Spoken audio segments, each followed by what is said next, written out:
Celebro que ya se haya integrado Lenia Batres a la Suprema Corte. Pues es una mujer con principios, con ideales de lucha, incorruptible, verdadera defensora de la justicia. Leí por ahí que ya le llaman la ministra del pueblo. Es pues una mamá, una ciudadana,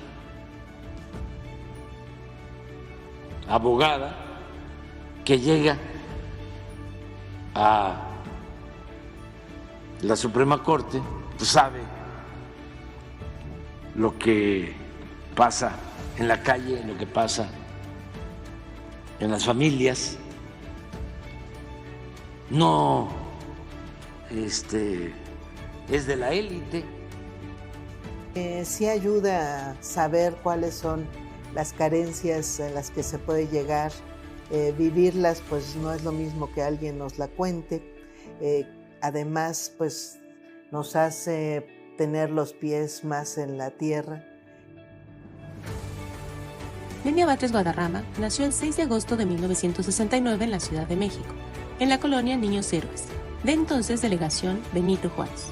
Sus padres fueron profesores de primaria y secundaria que para solventar las necesidades de sus 5 hijos llegaron a cubrir 3 turnos de clases. A pesar de su ardua labor académica y laboral, al interior de su familia fueron dedicados y estuvieron pendientes de la educación de sus hijos, motivando las discusiones y debates a partir de la lectura de noticias de los periódicos, algo que influyó mucho en la formación de Lenia. Formado bajo la tutela de sus padres, cursó a la par su educación primaria y secundaria en escuelas públicas, para en los años 80 ingresar a la Prepa 6 de la Universidad Nacional Autónoma de México, en donde una catástrofe cambiaría el curso de su vida. Estaba cursando la Prepa 6 de la UNAM cuando viene el terremoto de 1985 y pues derrumba una cantidad muy grande de inmuebles, de vecindades, de edificios históricos, de oficinas de la Ciudad de México y mucha gente, amigos de mi generación, pues nos involucramos. Ese fue su primer contacto con el drama humano que surgía de las ruinas de una ciudad destruida, y con ello todas las historias de las que fue testigo. Y ahí en las ruinas de San Antonio Abad me impresionó muchísimo las historias que en esos días se estaban contando. Luego comento que en realidad mi primera ocurrencia de ser abogada pues sucedió ahí viendo el problema de las costureras. Ante la urgencia de las víctimas del terremoto, los jóvenes se organizaron para ayudar desde diferentes frentes, desde los que perdieron sus casas hasta los que llevaron alimentos, y esos mismos jóvenes fueron los que más adelante trasladaron la ayuda humanitaria de urgencia del terremoto de 1985 a la militancia política de izquierda que defendió más tarde su derecho a la educación.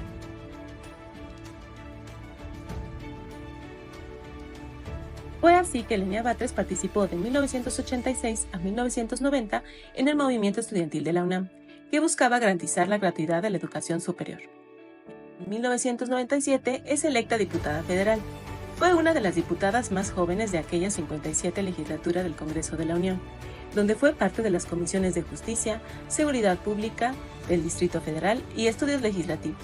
Desde aquí, Lenia Batres propuso el sistema de justicia penal, que después fue aprobado como sistema de justicia penal para adolescentes, mismo que está actualmente en vigor. Como diputada impugnó diferentes reformas impulsadas por el entonces presidente Ernesto Zedillo en materia de seguridad y justicia, que tendieron a homologar la normativa mexicana con el modelo estadounidense, como fue la creación de la Policía Federal Preventiva, acción que criticó en la Cámara de Diputados. Compañeras y compañeros diputados, de nueva cuenta se nos presenta un dictamen que, de aprobarse, representará un enorme retroceso en la construcción de las instituciones que necesita un Estado democrático de derecho.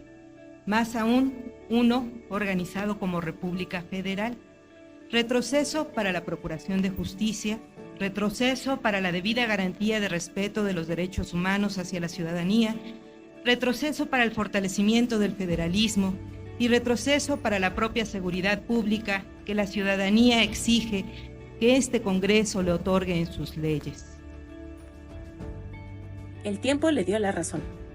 Otra de las reformas a las que se opuso como diputada fue a la más grande abominación que ha aprobado el Congreso en prejuicio de los mexicanos y su economía, la transferencia de la deuda privada del FOAPROA en el presupuesto de nuestro país. Después de haber sido diputada federal, es invitada a participar como directora general jurídica y de gobierno en la delegación Cuauhtémoc. Tiempo después, se incorporó como asesora y posteriormente como directora general de regulación al transporte en la Secretaría de Transportes y Vialidad en el gobierno del entonces Distrito Federal, que estaba a mando del licenciado Andrés Manuel López Obrador.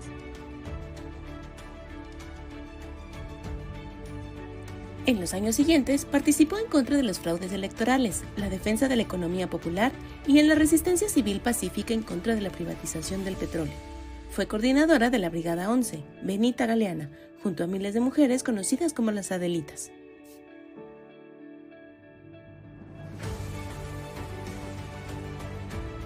De igual forma, se dedicó a la academia en la Universidad Autónoma de la Ciudad de México, realizando ahí una maestría y estudios de doctorado. Simultáneamente, se incorporó como docente a nivel licenciatura, dando clases en la carrera de Derecho, Ciencia Política y Administración Urbana, Régimen Jurídico del Distrito Federal y del Marco Jurídico de la Administración Pública. También fue asesora de la jefa delegacional de Tlalpan, Claudia Sheinbaum Pardo, del 2015 al 2018, directora general de Gestión, Vinculación y Asuntos Jurídico-Normativos de la Autoridad del Espacio Público en el 2018 y asesora de la Secretaría de Desarrollo Urbano y Vivienda de 2019 a 2021. En el 2021, Lenia Batres se incorpora en la Consejería Jurídica del Ejecutivo Federal al mando de María Estela Ríos. Me invita a incorporarme como consejera adjunta de Legislación y Estudios Normativos. Nos toca trabajar diferentes proyectos legislativos y los trabajamos obviamente que bajo las directivas que él le daba directamente a la consejería. Se discutieron diferentes proyectos también promovidos por las secretarías. Estamos con ese ánimo, convicción y diario estamos pendientes. Hay muchas fuentes para defender este proyecto. Sí. Y es en ese marco que él me propone para participar en una terna en 2023 que es sometida al Senado de la República como una de las candidaturas para ser ministra de la Suprema Corte. Artículo 97 constitucional. El Senado de la República ha recibido la comunicación del presidente de la República con la que informa que la ha designado ministra de la Suprema Corte de Justicia de la Nación. En consecuencia, le pregunto, ¿protesta desempeñar leal y patrióticamente el cargo de ministra de la Suprema Corte de Justicia de la Nación que se le ha conferido y guardar y hacer guardar la Constitución Política de los Estados Unidos Mexicanos y las leyes que de ella emanen, mirando en todo por el bien y la prosperidad de la Unión? Si no lo hiciera así, que la nación se lo demande. Quien crea que puede ridiculizarme por provenir de este pueblo mexicano, no sabe la fuerza y la grandeza que me está atribuyendo.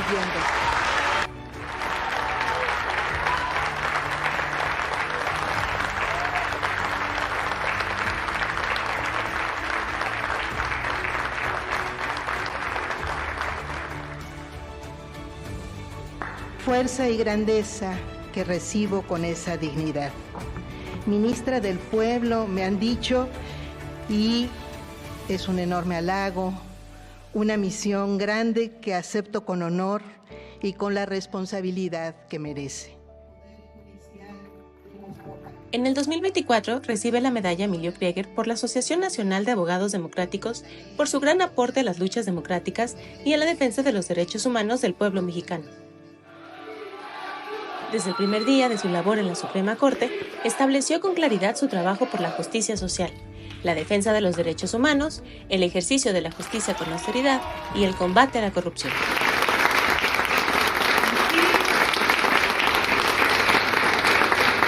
No les quepa duda que fue la batalla del siglo y el día de hoy la ganamos.